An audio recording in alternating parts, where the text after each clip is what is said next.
Ajit, let me begin with you. Let's fix this debate. Can this issue be resolved, or has the Rajya Sabha session gone down the drain this time? You see, what happened is that what the debate was about, about the bias by the chairman, about the fact that a no confidence motion against the chairman, this turned into what we would call a personal, battle between the chairman of the Rajya Sabha and the leader of the Congress party, bringing in personal issues, making it emotional. And therefore, the drama, in a way, became very interesting. The fact that, I am the farmer's son, and then Khargeji saying, I'm the laborer's son. It's one person, the personal life of one versus the other. And then the chairman made it very, very sort of dramatic and emotional by saying, I will die for the country, I will perish.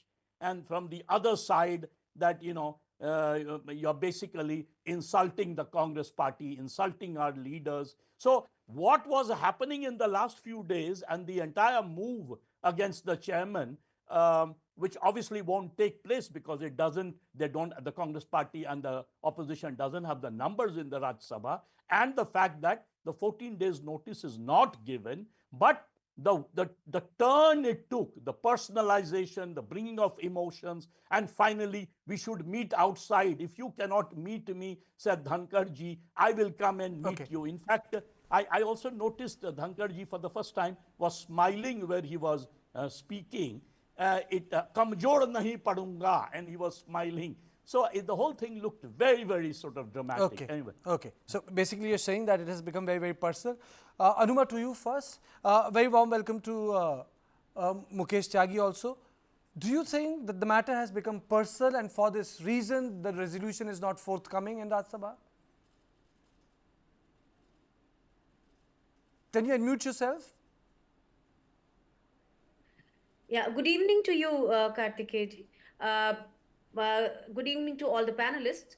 Prime Minister Narendra Modi and several leaders from his party have set a trend of marketing one's struggle or poverty. The Congress, on the other hand, has given opportunity to so many leaders, sons of farmers, Faujis, armed forces, but never marketed such things. Here, what we see when Dhankarji is talking like that, he is an authoritarian individual and he's trying to silence others while portraying himself as a victim. Now it becomes so clear that the sole intention is to divert attention from the real issues and nothing more. Mr. Dhankar is a professional liar, and he has been. He was in the law profession, and in 1990s he was. He has pleaded a case for Mr. Shah Rukh Khan in 1997 for Mr. Salman Madam, Khan, and madam, he was I have a charged. request to you. Madam, I have a request for you Listen, because what I'm you have to saying listen is, to me. I don't like my debates getting personal for one simple reason, because he should be held accountable for what he has done in Rajya Sabha. What he did in his profession as a lawyer or in a previous avatar doesn't concern me, because I am talking about his conduct in Rajya Sabha. You are saying that he is trying to portray himself as a victim. Mr. Tyagi, one second, I'll let come me to Yeah. you. I'll come to you. You have made your point. You're saying he's not a victim. Mr. yeah, Tyagi, he's the not a Congress is victim, saying, and he's, okay, so the he's Congress is trying to saying pretend that like he's trying to farmers portray, some. Madam, I'll come to you. Congress Yeah. is saying that he's trying to portray himself as a victim. To you, sir. First of all, I would like to convey my condolences because December 13th is extremely important day when the parliament was attacked. So my condolences to all those soldiers who sacrificed their life defending the temple of democracy. At the outset, I would like to say, you see, the parliament has become completely a wrestling ground for the opposition. They have no constitutional sensibility.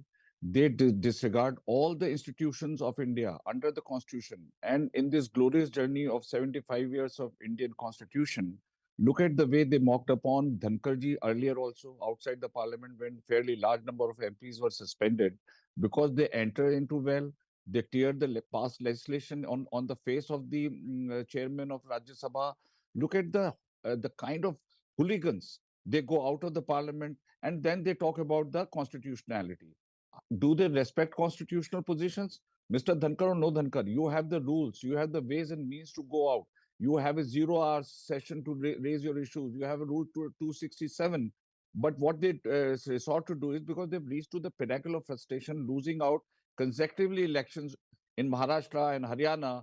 They have run out of all the possible options of attacking Mr. Modi and NDA government, whether it's a Rafale, whether it's any other issue. So they are now resorting on the vice president. I mean, look at the kind of a derogatory statement Mr. Mallikarjun Kharge is making, that you look on the other side of the position side lies in your heart, government lies in your heart. I mean, what kind of, you are holding a very senior position. Similarly, the leader of opposition, Mr. Rahul Gandhi, I think the conduct is absolutely unconstitutional. You know, Mr. Tyagi, I'll stop you here. You must be knowing it. Yeah. I'm talking about Rajya Sabha. I don't want to mix Lok Sabha here. I'm talking about Okay. specifically Rajya Sabha here. And let me tell you some facts. And I think these facts are for my viewers also. Over 35% of the session, scheduled time. That's fact number one. 35% of the session scheduled time has been wasted. Fact number two, 11 bills are pending before Rajya Sabha. Fact number three, each minute of Parliament's functioning cost approximately 2.5 lakhs.